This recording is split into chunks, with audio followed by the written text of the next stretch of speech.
pengennya itu anaknya itu aman lah, safe lah. Kalau kerja itu kan safe gitu kan.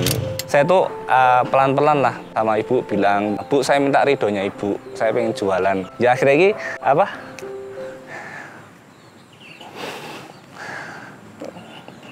Tangisan lu mas. Sama ibu itu tangisan. Susu anak saya itu saya gantikan dengan teh. Karena itu tadi apa ngecek saldo rekening mau diambil itu kan nggak bisa gitu kan. Terus akhirnya pulang dikasih teh gitu kan.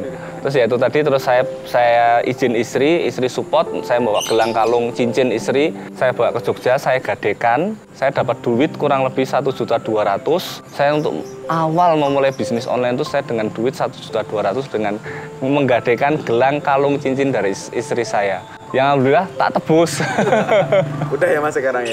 Alhamdulillah. Istri saya kan PNS. Nah SK itu saya gade untuk nambah modal bisnis. Dan di situ saya tuh baru merasakan, wah ternyata baru dari gaji itu tinggal nerima kalau kurang lebih 700.000 apa ya. Saya kan merasa bersalah banget loh ini mas. Terus ternyata gitu kan, di situ saya tuh sedang melanggar apa yang sudah Allah kabarkan. Gitu. Dan di situ saya mulai meninggalkan. Dan di situ setelah saya meninggalkan, alhamdulillah ya itu jalannya terus mulai lebih ketoto, lebih hatinya lebih ayem, walaupun lunasi pelan-pelan, nggak bisa sadek saknyek gitu kan. Tapi situ mulai terbuka lah. Gitu. Nah itu aku melihat bahwa oh ya bener ya, barang siapa meninggalkan sesuatu karena ingin mencari ridho Allah, maka Allah akan mengganti yang lebih baik. Janji Insan Nasir. Janji Insan Nasir. Saya berjanji untuk menjalani hidup dengan transparan dan jujur. Untuk menjadi pribadi yang rendah hati.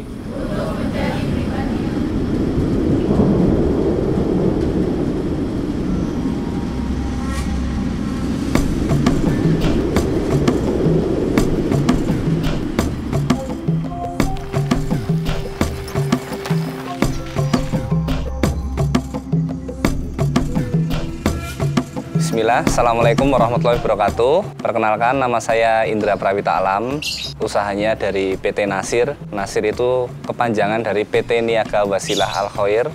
Nasir itu artinya seorang penolong. Lokasi kita berada di Kabupaten Wonosobo, bergerak dalam usaha digital marketing di bidang produk herbal.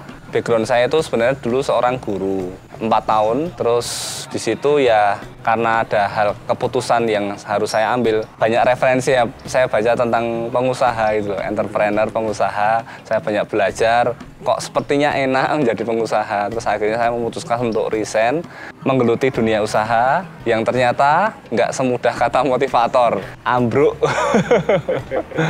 Persiapan sih sudah persiapan. Kalau persiapan usahanya itu yang ternyata di situ baru belajar ketika praktek. Nggak ada keturunan bapak pedagang, ibu pedagang itu ada, bapak ibu tuh pekerja biasa gitu. Jadi nggak pernah dengerin apa itu yang namanya forecasting, cash flow management, money management, tentang arus kas, aset dan lain sebagainya tuh saya belum pernah dengar kata-kata seperti itu. Jadi ketika baru terjun baru ngerti, oh ini ternyata dulu saya kan kuliahnya itu kan jurusan akuntansi gitu kan. Ternyata dalam ilmu akuntansi itu membuat forecasting, membuat planning itu ternyata seperti ini fungsinya gitu kan. Bekerja dari guru, saya mencoba itu dulu jualan baju.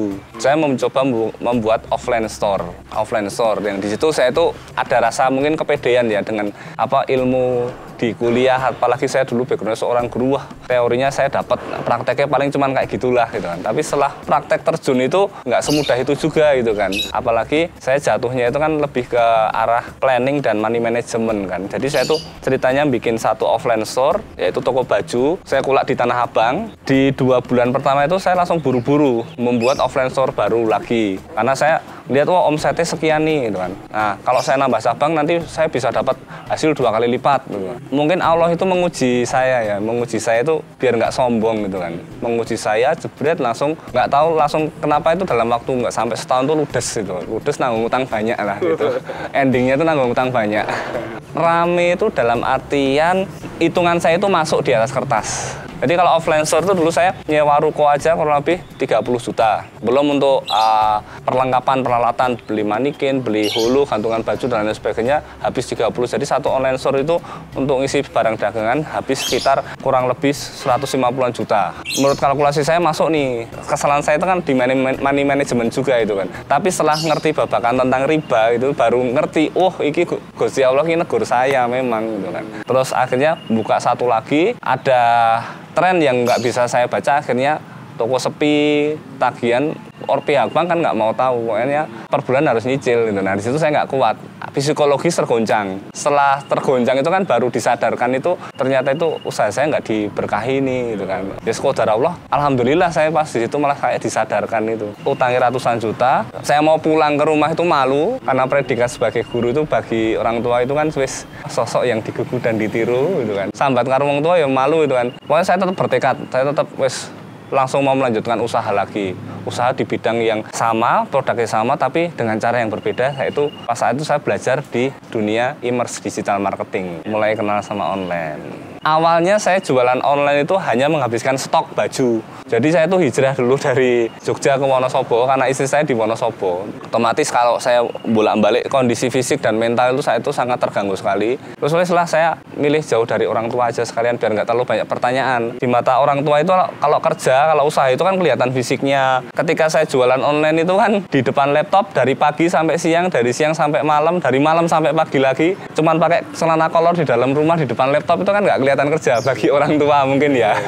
Saat itu gitu kan, saat itu. Tapi wes lah aku tak pindah ke Wonosobo nemenin istri karena istri pas saat itu ya pengantin baru kita kan, pengantin baru ngekos. Stok baju yang dari Jogja itu tak bawa karena ada foto-fotonya itu. Saya coba belajar jualan online, bikin website, saya upload baju nih gitu kan. Saya coba main search engine optimasi di situ. Search engine optimasi itu ya alhamdulillah dalam waktu 3 bulan itu bisa naik lah, page ranknya bisa naik gitu kan. Terus sembari menunggu saya jualan online juga, kadang-kadang kalau pagi itu hari Minggu pagi saya jualan di alun-alun Wonosobo itu ada pasar pagi. Di situ saya mulai tergusur karena di situ diterapkan KTA. Jadi rasanya wah kok nelongso banget wis dodolan ning Jogja bangkrut, aku ning Wonosobo jualan di emperan aja diusir. Ya memang saat itu saya menyadari ya memang saya yang salah, yang diterapkan KTA itu harus KTP Wonosobo sedangkan saya bukan KTP penduduk sini gitu kan.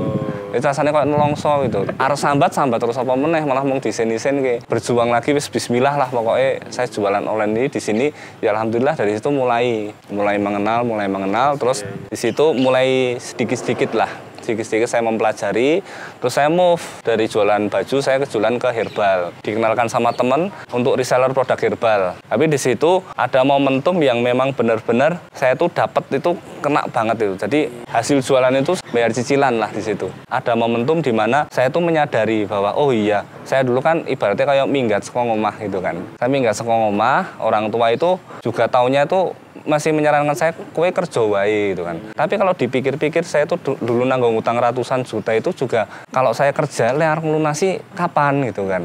Kan cicilan katakanlah 5 sampai 7 juta per bulan gitu kan. Aku kerja opo gitu kan. Ya wis mau nggak mau harus struggle. Tetap saya usaha wis sembuh di luar sana, tidur di emperan toko, terus nginep-nginep di masjid, nggak masalah. Yang penting keluarga saya nggak perlu tahu dulu tentang apa yang saya rasakan di luar. Besok tahunnya cerita kalau sudah sukses wae gitu.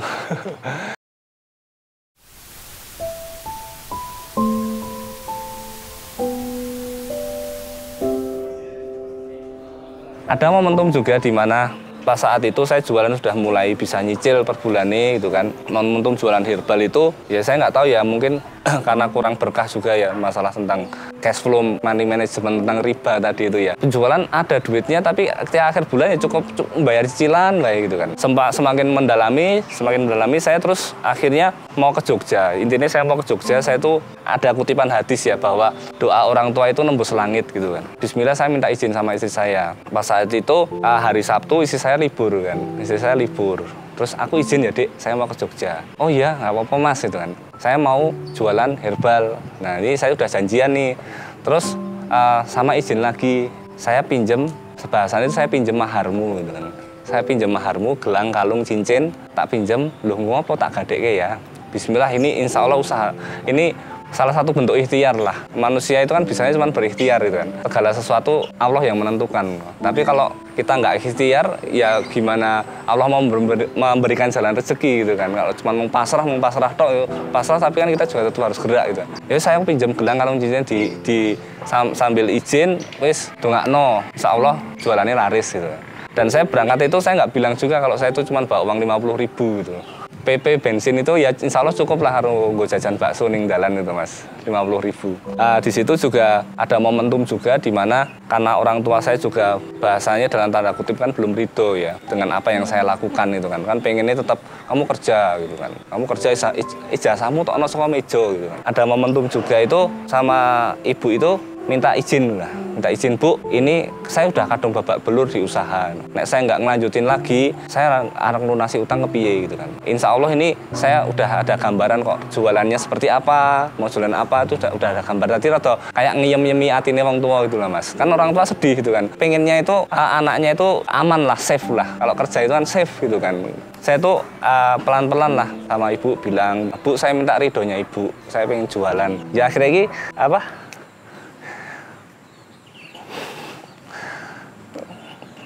tangisan lu mas, sama ibu itu tangisan. Ya akhirnya saya merasakan bahwa ya inilah beban yang saya tanggung itu kan. Kayak ibaratnya itu di tas itu banyak batu kerikil gitu kan. Terus ketika ibu sudah ridho itu batu kerikilnya itu disuntak kabeh loh. Tasnya kosong, saya jalannya lebih los gitu kan. Ibu ridho, terus saya cium tangan ibu berpelukan gitu kan. Saya bawa barang dagangan dari Jogja, hari itu hari Sabtu, boncengan sama ibu saya naik motor ke Wonosobo itu kan, kondisi hujan, bener-bener saya merasakan vibes-nya itu luar biasa itu, seorang arti doa ibu gitu mas. Jadi di situ saya menyadari bahwa selama ini tuh saya kayak menanggung dosa itu, ngapusi ibu itu kan, walaupun saya itu pengen, cita-cita semua anak-anak itu kan pengen membahagiakan orang tua gitu kan. Uang aku mau dagang kok tidak ngapusi ibu itu kan. Akhirnya minta doa ibu, ridho ibu, seakan-akan tas di ransel saya yang isinya batu kerikil segini banyak itu kayak disokin, saya los jalannya. Pulaan barang 2 lusin dari Jogja itu tak bawa hari Senin sold out mbak. Saat itu belum ada kirimin aja gitu. Itu mulai agak happy ending gitu kan. Nah, mulai seneng gitu kan. Wah bu, jualannya langsung laris gitu kan. 2 lusin tuh ya katakanlah margin 50-70 ribu gitu kan. Terus bisa kulaan lagi, muter lagi. Yang alhamdulillah utang lunas. Mulai ibu itu ada rasa percaya, orang tua itu ada rasa percaya gitu. Ada mulai rasa ada bangga itu. Ya memang semua itu butuh perjuangan gitu kan. Ketika orang tua saya saat itu nggak percaya sama saya gitu kan, siapa lagi yang mau percaya sama diri saya sendiri ya. Mau nggak mau cuman saya hanya bisa gelar sajadah di sepertiga malam wes gitu aja mas. Bismillah pokoknya yakin ya itu. Orang tua aja sampai nggak percaya saya mau bisa jualan gitu kan. Terus ya saya kan nguati awake dhewe gitu kan. Ya udah, hanya sajadah itu yang bisa menemani saya, yang buat saya itu kuat itu untuk percaya gitu. Nggak langsung bisa juga sih mas, jadi bertahap ya. Tapi alhamdulillah saya merasakan itu cepet lah. Ketika sudah mulai sadar tentang bank itu seperti ini ya, saya merasakan, saya nggak nyalahin, saya nggak mau terlalu banyak is not talking about riba lah. Tapi ini tentang money management. Tapi saya ngerasakan rasanya soplong gitu kan. Ketika ridho orang tua wis sudah dapat, terus sudah wis lah saya niati, saya nutup utang gitu kan. Itu apa aja ki, saya melakukan itu dulu Facebook ad gitu kan. Ya jualan dasar di Facebook ad gitu kan. Jualan yang semua itu saya kelola sendiri gitu kan. Alhamdulillah nggak sampai 1 tahun itu utang yang kurang lebih sekitar 200-an juta itu lunas gitu.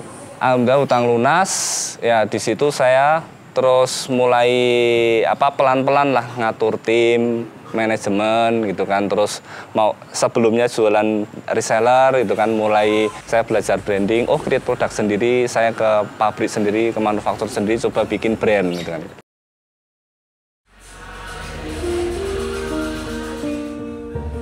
Semua anak cita-citanya pengen membahagiakan orang tua ya. Tapi saya yakin semua anak itu sudah membahagiakan orang tua. Ketika anak lahir ceprot itu kan orang tua pasti seneng kan, nggak mungkin sedih gitu kan. Sudah selesai sebenarnya. Tapi kan ada sesuatu suatu mimpi, keinginan gitu kan. Salah satu itu sama minta sama ibu itu ridhonya ibu, Bu, aku ini pengen umroh bareng ibu, bapak gitu kan. Alhamdulillah terwujud gitu kan. Saya umroh bareng sama ibu, sama bapak, alhamdulillah terwujud. Dari gitu. hasil jualan itu? Alhamdulillah. Alhamdulillah dari hasil jualan ini saya, Pak, Bu, umroh yuk gitu kan. dari hasil jualan itu tadi kan, dari hasil jualan mulai pelan-pelan, satu hutang lunas, terus bapak ibu tak jai umroh gitu kan. Nah ada momentum di mana saat itu ibu saya tak jai umroh itu malah sakit gitu loh. Qadar Allah itu malah sakit gitu kan. Di sana sakit waktu umroh Ramadan. Jadi pengennya ngejak ibu ke umroh itu kan salah satunya biar bisa wira-wiri ke masjid, jalan ke masjid gitu kan. Tapi qadar Allah 2 minggu itu sakit gitu kan. Saya tuh merasa ngejai umroh ibu kok malah ibu itu di sana sakit gitu kan. Sangat menyiksa sekali sih, sangat menyiksa. Jadi mau jalan aja sakit banget gitu loh. Dan saya sendiri padahal jualan herbal gitu kan. Karena di situ saya tadi sudah riset produk itu sama pabrik itu, saya kan dikasih sampel beberapa produk-produk herbal sama pabrik itu kan. Ibu malah sakit basir gitu kan. Di situ mau cari produk basir di daerah Arab itu kan juga ada juga itu kan. Tak kasih coba tak cari, ibu yuk penting ibu sembuh dulu gitu kan.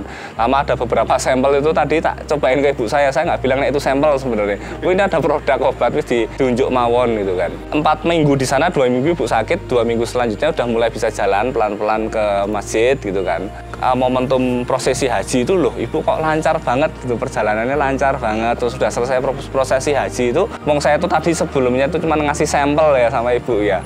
Terus ternyata setelah pulang pun ibu juga masih konsumsi gitu kan. Di situ saya menguatkan saya gitu kan. Ibu ini cerita, tak tanyain, Bu kok sehat banget ya proses haji kemarin lancar ya gitu. Ya ibu itu kan kemarin minum obat yang kamu kasih sampel dari pabrik itu gitu kan. Jadi itu menguatkan saya tuh wah ini gitu kan. Maksud saya itu adalah saya pengennya menjadi sebuah penolong gitu kan. Dari Nasir itu kan tadi orang penolong gitu. Ya ini saya merasakan energi yang luar biasa lagi. Ini harus caranya bisa meluas ini masyarakat nih. Ya akhirnya dari itu tadi produk sampel itu tadi yang saya juga bilang sama ibu, produk sampel itu saya nggak bilang kan, bilang itu kan jadi sugestif itu kan. Tapi ini produk insya Allah bagus Bu. Gitu. Wong teman saya bikinnya juga alat-alatnya dari luar negeri gitu kan. Saya terus mikir kan, saya sebelumnya reseller terus saya pengen punya brand sendiri. Nah itu saya terus bikin produk untuk Basir Ambeien, saya kasih namanya ini produknya Nasir gitu kan. Karena dari filosofinya Nasir itu adalah penolong ya, semoga saja gitu kan. Semoga saja ketika ada orang lain mengalami sakit itu bisa sembuh gitu kan.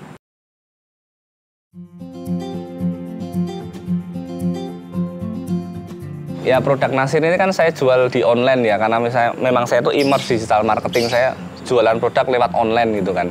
Ada memang jualan online itu dibilang mudah ya mudah, dibilang susah ya memang ribet gitu kan, ribet. Apalagi ada posisi-posisi yang dimana sekarang transaksi itu COD semua gitu. Cash flow itu harus lebih panjang. Mulai ini saya kenal Kirimin Aja gitu kan, salah satu agregator yang memberikan pelayanan untuk pencairan COD lebih cepat. Jadi cash flow saya kan lebih sehat kan Mas. Saya bisa muterin karena total karyawan dan tim itu kan kurang lebih ada sekitar 150-an orang gitu kan. Yang di situ kan pasti setiap bulannya itu kan gajian gitu kan. Apa mau gajian kan pernah mengalami juga, waduh duitnya kok nggak ada gitu kan. Duitnya nggak ada itu kan masih muter di COD gitu kan. Tapi alhamdulillah dari Kirimin Aja itu, dari agregator memberikan pelayanan, salah satunya adalah pencairan cepat, simple, nggak ribet gitu kan. Karena kalau harus nginput sendiri, terus di packing sendiri, terus dikirim sendiri, agregator dari Kirimin Aja itu menyediakan dashboard yang simple, lebih meningkatkan produktif untuk tim-tim di admin.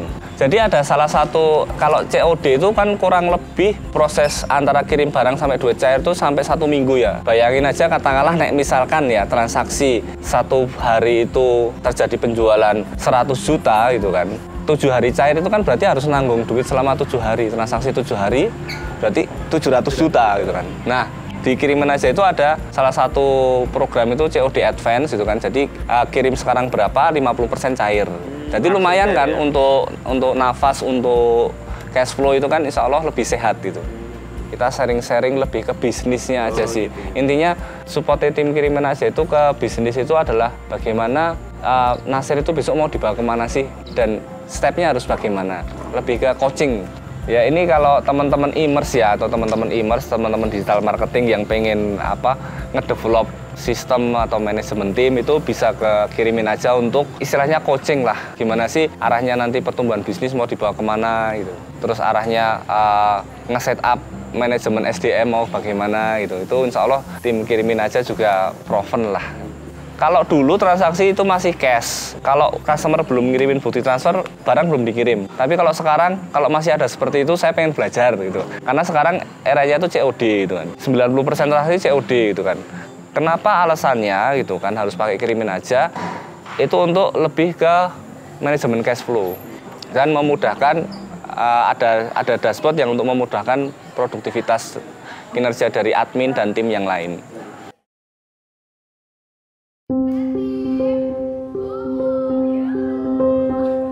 Jadi lokasi kantor Nasir itu ada di Prasasti Coffee gitu kan.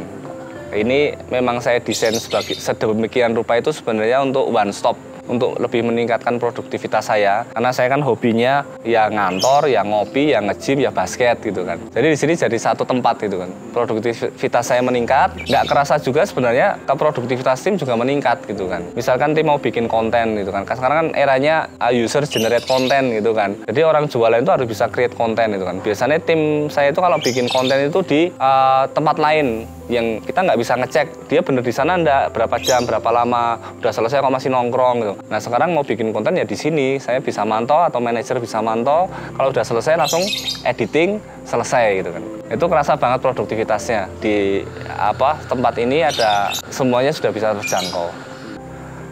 Saya mengelola 150 karyawan itu alhamdulillah saya dibantu sama beberapa manajer-manajer gitu kan. Jadi ada manajer marketing, operasional, manajer finance, ada juga HR-nya juga ada gitu kan. Itu saya dibantu di situ. Saya merasa terbantu banget. Jadi mengelola tim itu SDM itu kan adalah proses yang masalah itu nggak akan pernah selesai gitu kan. Sampai korporat besar itu SDM itu nggak akan pernah selesai gitu kan.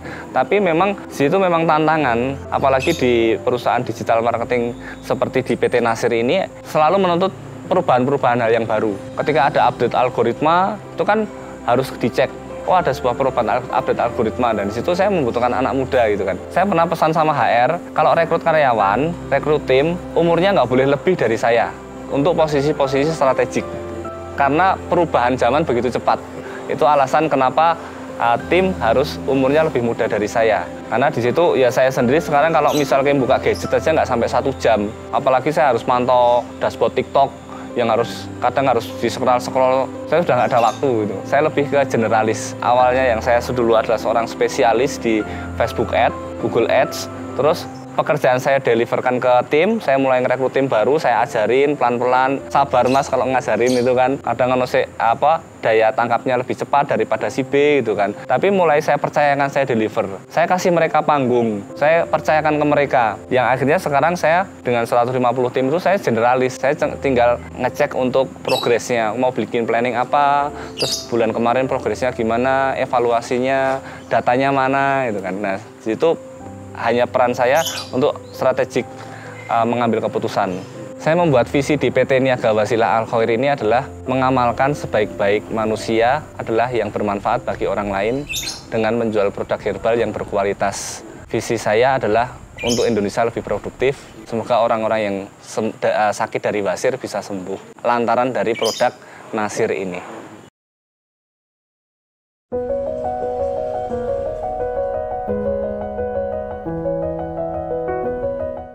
Tugas seorang ayah untuk anak-anaknya dan istrinya kan adalah mentarbiyah, mendidik gitu, Mas. Jadi ya memang sangat melelahkan gitu kan, ngurus bisnis, ngurus keluarga. Tapi kalau yang ingin digapai adalah ridho Allah, insya Allah Allah akan memudahkan. Menurut saya, ibu itu mempunyai peran yang sangat hebat. Jadilah ibu yang hebat agar anak-anakmu menjadi anak yang hebat. Dan mulailah, wahai sang ibu, kenalkanlah langit untuk anak-anakmu sedini mungkin, karena disitulah anak-anakmu mau menggapai cita-cita.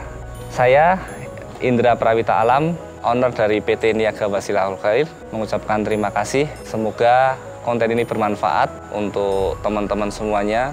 Assalamualaikum warahmatullahi wabarakatuh. Waalaikumsalam. Selesai.